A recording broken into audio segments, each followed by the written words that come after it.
claim, sir, that science is somehow linked to atheism, right?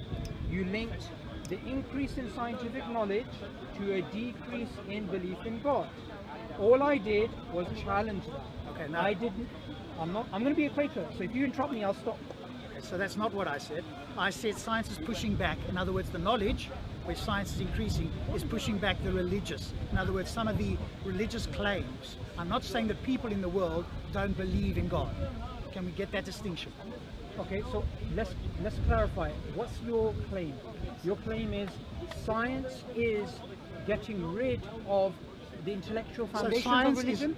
So science is giving us a better understanding of the natural world, whereas in the past we would have looked towards a god or gods as an explanation. Now science is explaining things, and we need to less and less look towards the god. That does not mean that people are not going to believe in a god. That's the distinction. That is predicated on the assumption that people believe in God because of God of the gaps. Sure. Right? Where on earth did you get that from? Everybody that I speak to, whenever they bring up something about science, So you're they want to judging- include, they you're- want to put God in wherever they can. Remember, So I'm be not- it consciousness, rationality.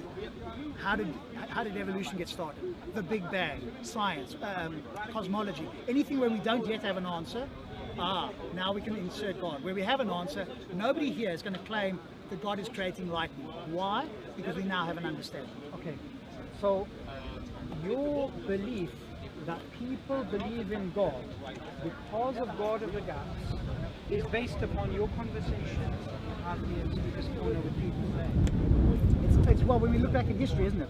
We can look back in history as well, and we can go, hey, people were mightily ignorant about virtually everything in the natural world.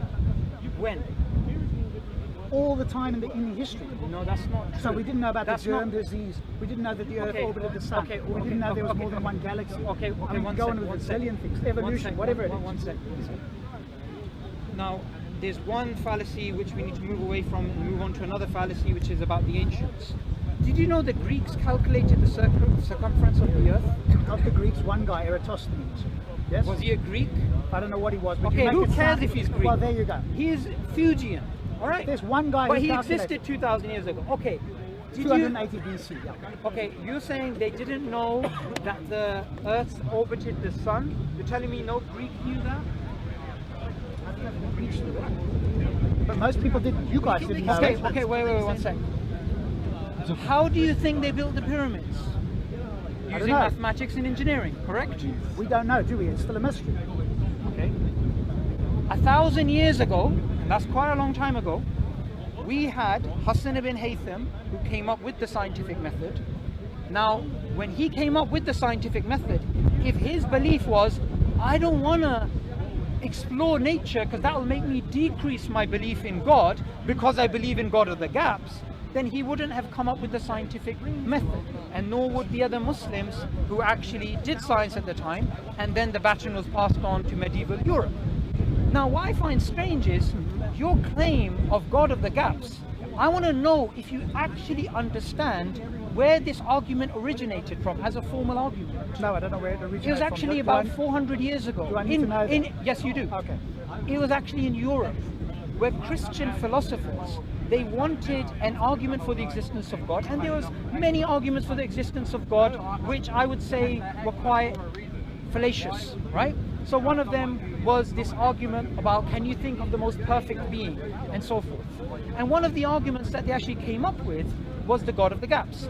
And guess who critiqued them? Other Christian philosophers. Talking about 400 years ago. Was there any atheist philosophers at the time? No. Yes, of course they were. Were they? Well, there was David Hume, right? You said 400 years ago. He was a couple Okay, of 400 years ago. Let's keep our history. Well, actually, about 2,000 years ago, some of the Greeks were atheists too. Okay, right? we're going off on a tangent here. We're not. Because what we're actually doing is this. We're unraveling some of the claims that you're actually making. And one of the things which I actually do want to challenge is this. Just recently we had this march about science, right? I'm sure you must have heard of it. March about science. No. You know, marching for science, right? No, And it's this march they had in the States where, you know, all these atheists come out and they're like, we're marching on the behalf of science, we're doing this, we're doing that, right? Now what I want to do is this. I want to make a claim. And I want you to challenge my claim if you think I'm wrong. I believe the vast majority of atheists who believe in Darwinian evolution, or they claim, you know, we believe in science, we believe in this, they believe in it not because they understand it, not because it makes sense, but purely because they've been socialized into it. And I'm going to make a secondary claim, which is going to be very particular, which is I do not believe you understand anything about Darwinian evolution, and you only believe in it because of socialization. Now that's a claim. Correct. So are you willing to challenge that claim? Sure. So I want you to tell me, how does bacteria lead to us? How does bacteria lead to us? Through the process. Now, if you're going to ask me, I'm reading a book, 2 books actually at the moment. So I know you're the evolutionary guy, and I know many of your arguments. Well, you debated Aaron Ra, and you're one of the evolutionary guys. So one of the things you come to do here is try and steer towards evolution. So I will tell you up front that I'm not an expert on evolution. You know more potentially about it. You can get into finer details. What I will tell you is that I'm reading the book Why Evolution is True by Jerry Coyne. I've got that. Good. So maybe you need to debate Jerry Coyne on evolutionary psychology, etc. And also Dr. Alice Roberts. Okay, so in that book, Why Evolution is True. I'm reading it, yes. Right, you're reading it, right? Yes. How many definitions of species are there? I don't know, I'm not there yet, brother. Now you're going to cross-question me on the book. I said I'm reading it. Okay, but I'll tell you. Fine, go ahead. There's at least 26. Okay? Now, if there's 26 different definitions of species, and the claim is, which I made originally, that people believe in Darwinian evolution, majority of atheists, including yourself, not because they understand it, because they're socialized into it, I want you to tell me which of those definitions, not 2 or 3, just tell me one of those definitions which Darwin used in The Origin of Species, which is the reason why you accept that the origin of species is correct. Okay, so I want you to get away from this. You do this a lot. You keep going into Darwinism. Today it's the modern theory of evolution. Why do you keep talking back about Darwinism? It's like Nazism. People have moved on. The modern theory of evolution is a lot further advanced than what Darwin predicted in his time. So Would you agree with that? Genetics, DNA, etc. I'm not saying Darwin's wrong. It's been improved upon. But that's a good question. What I'd love to hear you say in the future, Subhoor, is talk to people about the modern theory of evolution. Get rid of the word Darwinism, because that seems to me a straw man. Okay, that's a very good point that you've made. And I'm going to answer the rest of your question. No, wait, 1 sec. That's a very good point that you've made, but it's incorrect, and I'll tell you why. The term Darwinism is not a term which I came up with. It is the term Alfred Russel Wallace, who was Darwin's contemporary, who disagreed with Darwin on human evolution, he coined. And till today, we have atheist evolutionary biologists, psychologists, and philosophers of science who use the term Darwinism as an academic term which refers to the idea that natural selection is the primary driving force of evolution. And they acknowledge the modern synthesis, of course. They include the subfields of population genetics, fossils, DNA, all of that, right? That's not the issue. The issue is Darwinism as a term is an academic term. So when I actually use it, I'm not using it in a derogatory way, like Nazism. And also you need to understand the reason why I use the term Darwinism or Darwinian evolution is because there's many different alternatives. So when we speak about the modern theory of evolution, if you said, Rob, well, refer to the modern theory of evolution. Well, which modern theory? Because we have orthogenetic evolution, we have evolution by natural genetic engineering, we have neo-Lamarckian evolution, we have neo-mutationism, we have evolution by self-organization and the acquirance of entire genomes. We have all these different evolutionary models.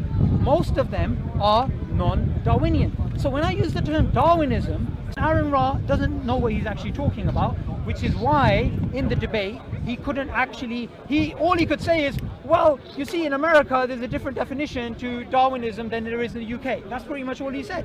So the reason why I make this distinction is because atheists who go around talking about this theory like it's the best thing since sliced bread do not even know the basic definition. So my original claim that the majority of atheists don't even understand Darwinism, including yourself, has just been proven correct.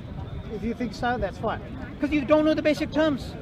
I'm reading the book. Do I need to be an expert on everything? If we have if I bring my friend here who's a cosmological expert, and he says to you, oh, well, you don't understand this, that means it's proven right. Come on, Subhoor. No, what? Just because Look, I don't know specifics. I'm making a particular I claim. know Tell you me are. if I'm wrong. I've told you. You only believe in it because of socialization. You don't understand it. I believe in it because it's a naturalistic explanation Sure. for how we get here. Sure. I am reading books on it. That's why I So believe you in it. understand it? I Are you don't making that- understand it fully. Thank you. Thank you. That's what I'm looking for. Just But admit it. do You don't understand Does it. anybody understand anything fully, to use your term? That's fine. Do you know what you call that? You call that basically just pressing the red button, just make everything explode. but Oh, nobody- we don't really know anything, you know. Is that leaf really